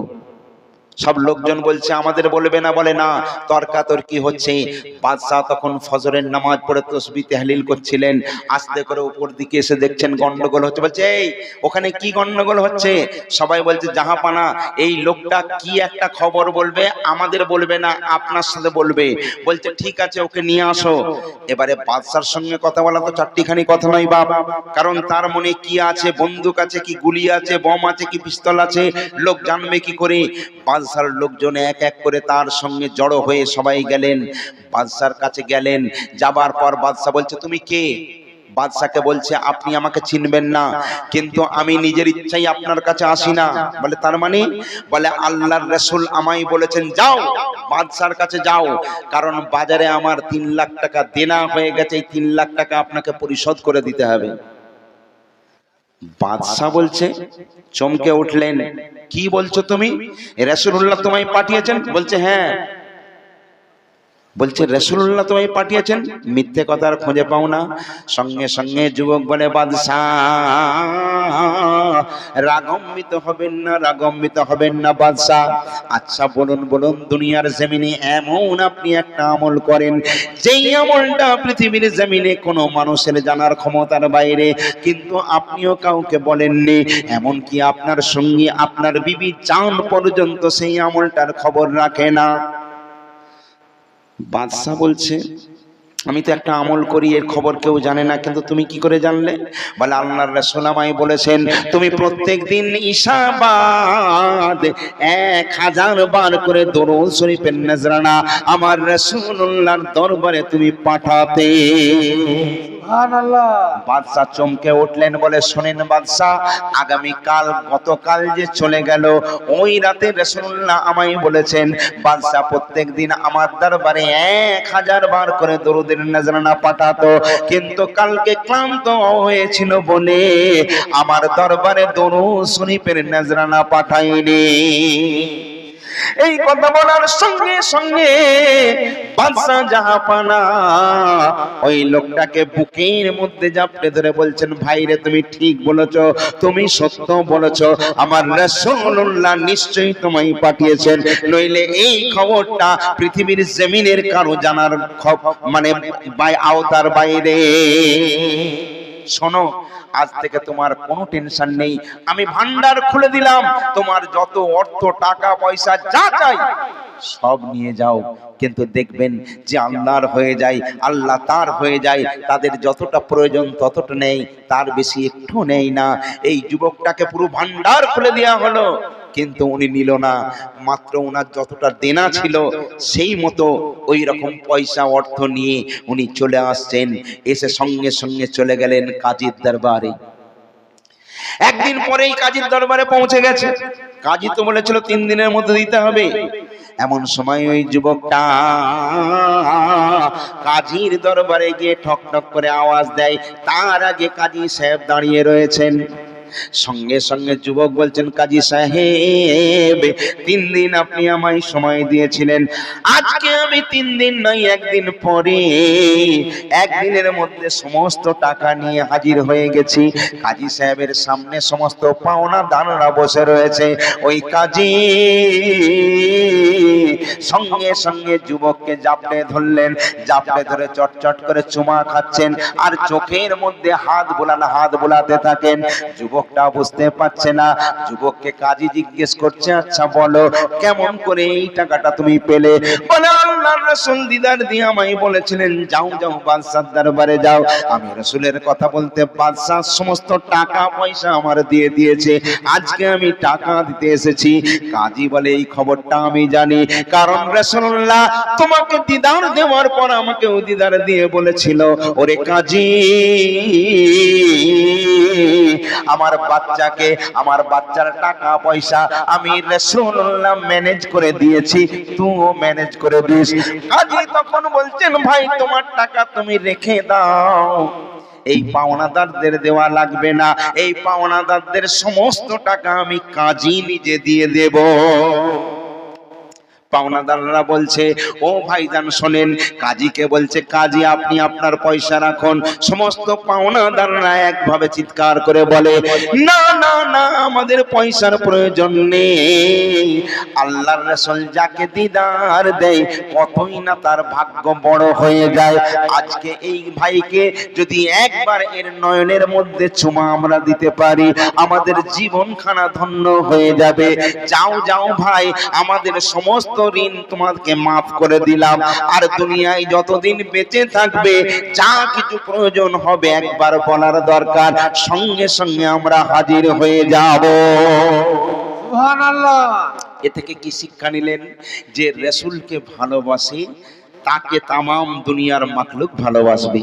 আজকে বলুন, আমার কোনো দাম নেই, আমি তো আপনার মতো মানুষ, আমার কোনো পাওয়ার নেই। আপনি 200 টাকা ইনকাম করেন, কিন্তু এত টাকা পয়সা দিয়ে আমাদের এনেছেন কেন? শুধু আমরা নবীর গোলাম বলে, নবীর কথা বলি বলে, তাই আজ আপনারা আমায় ইজ্জত করছেন। কি গো, নবীর কথা বলি বলে। তাহলে নবীকে যে ভালোবাসবে, আল্লাহর তামাম মাখলুকাত তো তাকে ভালোবাসবে। জোরে বলেন না সুবহানাল্লাহ। একবার আল্লাহুম্মা সাল্লি আলা সাইয়্যিদিনা মাওলানা মুহাম্মদ ওয়া আলা আলি সাইয়্যিদিনা মাওলানা মুহাম্মদ। ভাইরে আমার, নবীর মহব্বত হলো আলাদা জিনিস। আজকে বলুন, আজকে যত মানুষ আছে, আজকে আমাদের বিভিন্ন আনাচে কানাচে বিভিন্ন ভাবে বহু রকমের রাজনীতি চলছে, আর মানুষের ঈমান এখন এত কমজোর, দেখবেন কেউ 500 টাকা দিয়ে যদি বলে এটা তোকে বলতে হবে, অনায়াসেই আমরা বলে দিই। আজ 500 টাকার জন্য আমরা পার্টি দল বদল করছি, আজ এই মিথ্যাকে সত্য করছি, সত্যকে মিথ্যা করছি, শুধু পয়সার জন্য করছি না। এখন আজকে সকালবেলায় একজন লোক আমার কাছে এসেছে, আমাদের গ্রামের একটা ছেলে, তার নাম মুস্তাক, মনটা খুব খারাপ, খুব খারাপ। তো সে আমার কাছে এলো, কি ব্যাপার ভাই? বলে, ভাই জরির কাজ করি, কাজ নিয়ে গিয়েছিলাম, এই 1 সপ্তাহ আমাকে উস্তাকার ঘুরাচ্ছে, চারানা পয়সা দেয় না, তাই মন মেজাজটা খুব খারাপ। আমি তাকে একটা ঘটনা শোনালাম, শোনার পর ওই ছেলেটা হাসতে হাসতে ওখান থেকে গেল। ঘটনাটা হলো কি, বিহারের এমন একটা জায়গা ছিল, যে জায়গা একটা মুজাফফরপুর, আপনারা নাম শুনেছেন, বিহার, ওখানে এই লোকটার বাড়ি। লোকটা বড় গরিব কিন্তু দিনদার, প্রত্যেকটা দিন নামাজ রোজা নিয়ে নিয়ে মগ্ন থাকতো। আর রাসূলুল্লাহর বহুত আশিক ছিল, কিন্তু লোকটার কোনো দোকান ছিল, দোকান সরকার ভেঙে দিয়েছে, তার আয় ইনকাম নেই, রুজি রুটি নেই, মনটা বহুত খারাপ হয়ে গেছে। চিন্তা করছে আজকে কোথায় যাব, কোথায় গেলে দুটো পয়সা পাবো, বিবি বাচ্চার মুখে একটু খাবার তুলে দেব। আজকে ওই জায়গায় যদি আপনি থাকেন আপনারও মনে হবে না? ধরুন আপনার 1 সপ্তাহ 2 সপ্তাহ উপোস হয়ে যাচ্ছে, ছেলে মেয়ের মুখের দিকে তাকানো যাচ্ছে না, কেউ যদি বলে ভাই তুমি এখানে এসো তোমাকে 500 টাকা দিচ্ছি, আপনার উপকার হবে না? হবে না? হবে। ওই লোকটা এই রকম অবস্থায় পড়ে গেছে।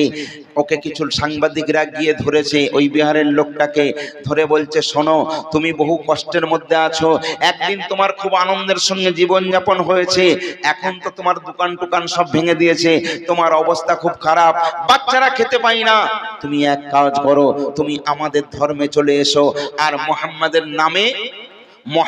নামের সঙ্গে বেহুরমতি করতে হবে, কোরআনের সঙ্গে বেয়াদবি করতে হবে, এখানে কেউ দেখতে পাবে না। তুমি যদি এটা করতে পারো তাহলে তুমি 10 টাকার জন্য ভটকাচ্ছ, তোমাকে 10 কোটি টাকা দেওয়া হবে। একদিকে টাকা রাখা হলো, আর একদিকে তার পরীক্ষা শুরু হয়ে গেল যে তুমি কেউ জানবে না, কেউ বুঝবে না। সেই লোকটা বলল শোনো, কেউ দেখুক আর নাই দেখুক, আমার আল্লাহ হার জায়গায় বিরাজমান। জোরে বলুন সুবহানাল্লাহ। আমি না খেয়ে মরে যাব, কিন্তু আমার নবীর সঙ্গে আমি গদ্দারি করতে পারবো না, নবীর সঙ্গে বেয়াদবি করতে পারবো না, দূর হয়ে যাও। ওই 10 কোটি টাকায় লাথি মেরে সে চলে এসেছিল। জোরে বলেন না সুবহানাল্লাহ। আমি জানি মুসলমান কেউ নামাজ পড়ুক আর নাই পড়ুক, রোজা রাখুক আর নাই রাখুক, সে সব সহ্য করে নেবে, কিন্তু তার সামনে যদি নবীর কোনো বেহুরমতির কথা বলা হয়, নবীর সঙ্গে বেয়াদবির কথা বলা হয়, সে জান দিয়ে দেবে, কিন্তু নবীর অপমানের কথা সে কোনোদিন সহ্য করতে পারবে না। তেমন কিতাবের মধ্যে পাওয়া যায় 3 জন যুবক ছিল, 3 জন যুবকই মুহাম্মদ রাসূলুল্লাহ সাল্লাল্লাহু আলাইহি সাল্লামকে জান প্রাণ দিয়ে ভালোবাসে। বাদশার লোকজন এসে, এরা মায়ের পেটের ভাই, এরা অন্য কেউ নয়, পরপর বড় ভাই, মেজ ভাই, ছোট ভাই, 3 ভাইকেই তুলে নিয়ে যাওয়া হয় বাদশার দরবারে। যাবার পর 3 ভাইকে দাঁড় করিয়ে দেয়, করে বলছে শোনো, তোমরা আমাদের দলে চলে এসো, আমাদের খোদাকে খোদা বলে মেনে নাও, তাহলে তোমাদের চাকরি দেব, থাকার ঘর দেব, সুন্দর বিবি দেব, কোনো অসুবিধা থাকবে না। সঙ্গে সঙ্গে বড় ভাই উত্তর দিয়ে দিল, আমরা নবীর মুহাম্মদ রাসূলুল্লাহ সাল্লাল্লাহু আলাইহি সাল্লামের জন্য জান প্রাণ কুরবান করতে রাজি, কিন্তু নবীর আমরা গাদ্দার নই। অতএব যে চোখ নবীকে দেখেছে সেই চোখ অন্য কাউকে খোদা বলে মেনে নিতে পারে না। বলে তুমি জানো আমার হুকুম যদি না মানো কি শাস্তি হতে পারে? বর্তমান আজকেও আমাদের এরকম অবস্থা চলছে, খুব মন দিয়ে শোনেন। তো বাদশা বলল তুমি আমার কথা শুনবে না? বলল না। বলে একজন জাল্লাদকে ডাকলো, ডেকে বলছে এখানে কড়াতে আগুন দিয়ে তেল দিয়ে, কড়া ভর্তি করে তেল দিয়ে দিয়েছে, টকবক করে তেলটা ফুটছে, বড় ভাইটাকে জোর করে ধরে নিয়ে ওই কড়ার মধ্যে ফেলে দিল, আর সঙ্গে সঙ্গে টকবক করে তেলের মধ্যে ফুটে বড় ভাইটার ইন্তেকাল হয়ে গেল। এবার মেজোকে ডেকে বলছে, এই মেজো ভাইটাকে বলছে, দেখ তুই কি আমাকে খোদা বলে মেনে নিবি, আমাদের ধর্মকে মানবি? বলছে না, আমরা রাসূলুল্লাহকে ভালোবাসি, মহব্বত করি, জান দিতে পারি, কিন্তু ঈমান বিক্রি করতে পারি না। বলে ওকেও ধর। ওই ভাইটাকেও ধরেও ওই মানে টকবকে তেলের মধ্যে ফেলে দিল। কিছুক্ষণের মধ্যে ওই ছেলেটাও শহীদ হয়ে গেল। 2 ভাই শহীদ হয়ে গেল। বাকি আছে ছোট ছেলে, এর বয়স হলো 22 থেকে 23। 22-23 বছরের ছেলেদের ভরপুর জওয়ানি থাকে, তাদের বিরাট বড় পাওয়ারফুল থাকে। আজকে ফোনে ফোন করে একটা মেয়েকে সে মন দিয়ে দিল, মা বাপের কথা অবাধ্য হয়ে গেল, মা বাপকে ছেড়ে দিয়ে ওই মেয়েটার জন্য সে পাগল পারা হয়ে যায়। এইরকম নেই বাপ? এখন এই চোখ দিয়ে আজকে আমরা মোবাইল ফেসবুক ঘেটে ঘেটে আমাদের চোখটাকে খারাপ করে ফেলেছি, অন্তরটা খারাপ করে ফেলেছি। কিন্তু দেখুন যে আশিকে রাসূল তাদের কি অবস্থা হয়। বাদশা ছোট ভাইকে বলল, দেখ তোর 2টো ভাইকে জ্বালিয়ে মেরে দিয়েছি, যদি আমাদের ধর্ম না মেনে নিস তোকে এই রকম ভাবে শাস্তি দেওয়া হবে। ছোট ভাইটা বলছে 1000 বার তৈরি আছি, 1000 বার তৈরি আছি, আমি তোকে ভয় করি না। ওরে বেঈমান, তোর যা খুশি হয় কর, কিন্তু আমার নবীর সঙ্গে বেহুরমতি বেয়াদবি আমি কোনোদিন মেনে নেব না। সঙ্গে সঙ্গে বাদশাও রেগে গেছেন। বাদশার উজির বলছে, বাদশাহ আপনি রেগে গেলে হবে না, এক কাজ করুন, আমাকে 1 মাস টাইম দিন। 1 মাসের মধ্যে এই যুবকটাকে আমি পরিবর্তন করে দেব, তারপর দেখবেন, আর যদি পরিবর্তন না করতে পারি আমার যা শাস্তি দেবেন আমি মেনে নেব। বাদশাহ বলছে, যাও আমার চোখের সামনে থেকে এই যুবককে নিয়ে চলে যাও। উজির ওই যুবকটাকে নিয়ে এলো, আর বাদশাকে কি বললো, যে 1 মাস পর আমাদের মতালম্বী করে আমাদের মতো করে আপনার দরবারে পেশ করে দেব। কারণ উজির জানতো, উজিরের একটা মেয়ে ছিল, এত সুন্দরী মেয়ে, যার জন্য রাজা বাদশার ছেলেরা পাগল পারা হয়ে থাকতো তার রূপ দেখার জন্য। এত সুন্দর, উজির চিন্তা করছে যত ছেলে আছে যদি একটা সুন্দরী মেয়ে পাই, জওয়ান যুবক ছেলেরা, ব্যাস দুনিয়া একদিক তো সে একদিক, হয় না হয় না। তাহলে মেয়ে এমন একটা জিনিস, খুব লোভনীয় জিনিস, আর তার নিজের জীবনযাপন সব ত্যাগ করতে পারে ওই মেয়েটার জন্য, দিন দুনিয়া সব ত্যাগ করতে পারে। কারণ ওই মেয়েটাকে যদি পাই, সবাই এই সুন্দরীর পূজারি না। তো ওই যুবকটাকে নিয়ে গেল উজির, গিয়ে তার বেগম মেয়েকে ডেকে বলছে, মেয়েকে বলছে, কন্যাকে বলছে, শোন মা, আজকে এই ছেলেটাকে এনেছি, এর 2 ভাইকে বাদশা মেরে দিয়েছে, কিন্তু একে আমাদের দলে ভিড়াতে পাচ্ছি না, তুই তোর রূপ দিয়ে এই ছেলেটাকে আকর্ষণ করে তোর প্রেমের জালে ফাঁসিয়ে নে। মেয়ে বলছে, আব্বা এ তো এক চুটকির ব্যাপার, আমার রূপ দেখার জন্য কত জওয়ান যুবকরা পাগল পারা, এই ছেলেটাকে পটানো আমার জন্য এক চুটকির ব্যাপার। তুমি 1 মাসের টাইম নিয়েছো, তার অনেক আগেই একে আমি পটিয়ে নেব, আমার প্রেমের ফাঁদে ফাঁসিয়ে নেব। বলল ঠিক আছে যা। এইবারে ছেলেটাকে একটা ঘর দেয়া হলো। ভাইরে আমার, এই ছেলেটাকে একটা ঘর দেখিয়ে দেয়া হলো, আর বলল যাও যাও এই ঘরের মধ্যে তুমি থাকবে। ওই ছেলেটা ঘরের মধ্যে থাকে, ওই ঘরেতে খানা নিয়ে যায় কে, এই উজিরের মেয়ে। এবং ওই সুন্দরী মেয়েটা এমন নগ্ন অবস্থায় যায়, এমন ভাবে সুন্দর ভাবে সেজে গুজে ওই ছেলেটার কাছে যখন খাবার নিয়ে যায়, গিয়ে দেখছে ওই ছেলেটা আল্লাহ পাকের দরবারে সেজদার মধ্যে নত হয়ে নামাজের মধ্যে মশগুল হয়ে রয়েছেন। মেয়েটা চিন্তা করে, যখনই আমি আসি তখনই দেখি এই যুবকটা নামাজ পড়ছে, কখনো হয়তো মানাজত করছে, কখনো চোখের পানি ফেলে ফেলে আল্লাহর দরবারে কাঁদে। এইবারে মেয়েটা করলো কি, রাতের বেলা এলো, রাতের গভীরে যখন সবাই ঘুমিয়ে পড়েছে, কোনো পশু পক্ষীও জেগে নেই, সেই মুহূর্তে ওই মহিলাটা আস্তে করে দরজাটা খুললো।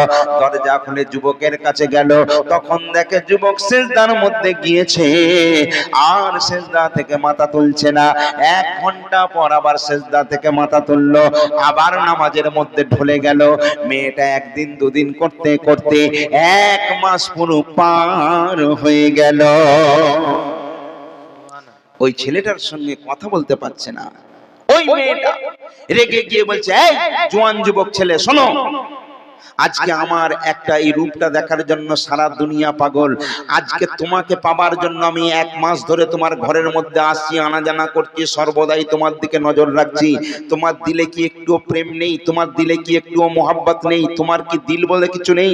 তোমার দিল কি মুর্দা? একবার তুমি আমার দিকে তাকাতে পারো না?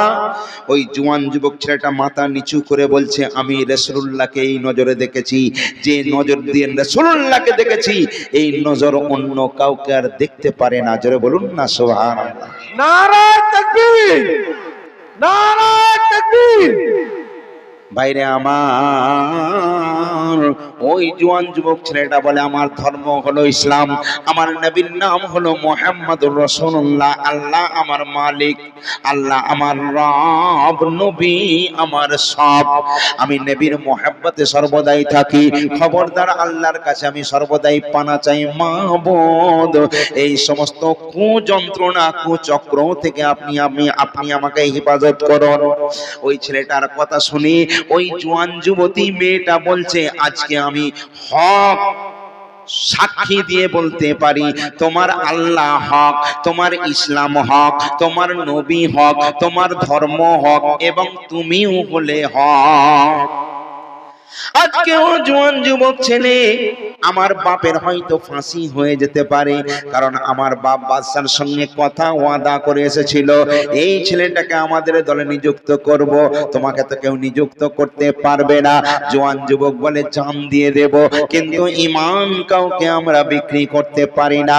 সঙ্গে সঙ্গে ওই সুন্দরী মহিলা ওই ছেলেটার পায়ে জড়িয়ে ধরে বলছে, আজকে আমি তোমায় আজাদ করে দেব, এই রাতের অন্ধকারে তুমি এইখান থেকে মুক্ত হয়ে চলে যাও, কেউ তোমায় দেখতে পাবে না। আর আমি আজ থেকে তোমার হাতে হাত দিয়ে কলমা পড়ে মুসলমান হয়ে যেতে চাই, তোমার বিবি হতেও আমি রাজি আছি। তোমার যদি দয়া হয় তুমি আমায় বিবি বানাতে পারো, আর আমি ইসলামের কলমা পড়ে মুসলমান হয়ে গেলাম, তোমার সঙ্গে ইসলামের দাওয়াত দেব। এইখান দিয়ে রাস্তা আছে, পেছন দিয়ে আমি জানি, কেউ তোমায় দেখতে পাবে না, আমায় দেখতে পাবে না, তুমি কি আমায় নেবে? জওয়ান যুবক ছেলেটা বলছে, ঠিক আছে, তুমি যখন আমার আল্লাহকে আল্লাহ বলে মেনেছো, আমার নবীকে নবী বলে যখন মেনেছো, কোনো অসুবিধা নেই, এসো এসো আমার সঙ্গে এসো। এইবারে ওই ছেলেটা ওই মেয়েটা, জ্যোৎস্না রাত, কিন্তু সমস্ত মানুষ ঘুমিয়ে পড়েছে, ওই ছেলেটা ওই মেয়েটা গুটি গুটি গুটি গুটি পায় কানাস দিয়ে আনাজ দিয়ে এদিক দিয়ে ওদিক দিয়ে চলে যাচ্ছে, যাতে করে কেউ লোকজন না টের পায়, কারণ এই দেশ ছেড়ে অনেক দূর তাদের পালিয়ে চলে যেতে হবে। অনেকটা দূর যাবার পর ওই মেয়েটা ওই ছেলেটা যখন গভীর জঙ্গলের মধ্য দিয়ে যায়, এমন সময় দেখে চারিদিক থেকে ঘোড়ার শব্দের আওয়াজ পায়, যেন মনে হয় শত শত মানুষ তাদের দিকে ঘোড়ায় সওয়ার হয়ে ছুটে ছুটে ধরার জন্য তাদের কাছে আসছে। ওই জওয়ান যুবক ছেলেটা বলে, হয়তো বাদশার দরবারে খবর পৌঁছে গেছে, এই জন্য আমাদেরকে ধরার জন্য চারিদিক থেকে বাদশার লোকজন ছুটে ছুটে আসে। তাই ওই জওয়ান যুবক ওই মহিলা একটা বড় গাছ ছিল, গাছের পাশে গিয়ে চুপটি করে দাঁড়িয়ে পড়ে। ওই ঘোড়ার শব্দ অনেক দ্রুত গতিতে আসছিল, আস্তে আস্তে ঘোড়ার শব্দগুলো কমতে শুরু করেছে। এই জওয়ান যুবক আর মেয়েটা মনে করছে নিশ্চয়ই ওই লোকজনগুলো, রাজার বাদশার লোকজনগুলো রাস্তা ঘুরিয়ে নিয়েছে। কিন্তু কিছুক্ষণ পর দেখা গেল একটা ঘোড়ার শব্দ হলো, সে কাছাকাছি এসে ওই জওয়ান যুবক ছেলেটার নাম ধরে বলে, অমুক, তুমি একবার আমার সামনে আসো। ছেলেটা অবাক হয়ে গেল। হঠাৎ একজন ওর কাছাকাছি এসে বলছে, এই তোমার নাম অমুক, তুমি এখানে বার হয়ে এসো, তোমার কোনো ভয় নেই। ছেলেটা চমকে উঠলো, কারণ যে আওয়াজে কথাটা শুনলো এই আওয়াজটা তার খুব চেনা চেনা লাগে। মনের মধ্যে একটু সাহস হলো, আস্তে আস্তে বার হয়ে এলো, কারণ নিশ্চয়ই হয়তো ধরা পড়ে গেছে। একটুখানি সামনাসামনি এসে অবাক হয়ে যায়, কারণ দেখে এটা বাদশার লোকজন নয়, তার নিজের বড় ভাই, যাকে বাদশা কড়ার মধ্যে দাও দাও করে জ্বালিয়ে মেরে দিয়েছিল, তার ভাইটা শহীদ হয়ে গিয়েছিল। ওই বড় ভাইটা বলতে, ছোট ভাই তুমি বার হয়ে এসো, তোমার কোনো ভয় নেই। ছোট ভাইটা সঙ্গে সঙ্গে বড় ভাইটাকে জাপটে ধরে, পাশে দেখে তার মেজো ভাই দাঁড়িয়ে রয়েছে, ওই ভাইটাকেও জাপটে ধরে, ভাইজান তোমরা তো মারা গিয়েছিলে, তোমরা কি বেঁচে আছো? তোমরা বেঁচে আছো। আর এরাকে এরাকে এই জন্য আল্লাহ পাক কোরআন পাকের মধ্যে বলেছেন, লা ইখতালু ফি সাবিলিল্লাহি আমওয়াত বাল আহইয়াউ ওয়ালাকিন লা তাশউরুন। আল্লাহ যে আল্লাহর হয়ে যায়, আল্লাহ তার হয়ে যায়, তাদের মরাকে তোমরা মরা বলো না, কারণ তারা মরেও কিন্তু জিন্দা। সুবহানাল্লাহ।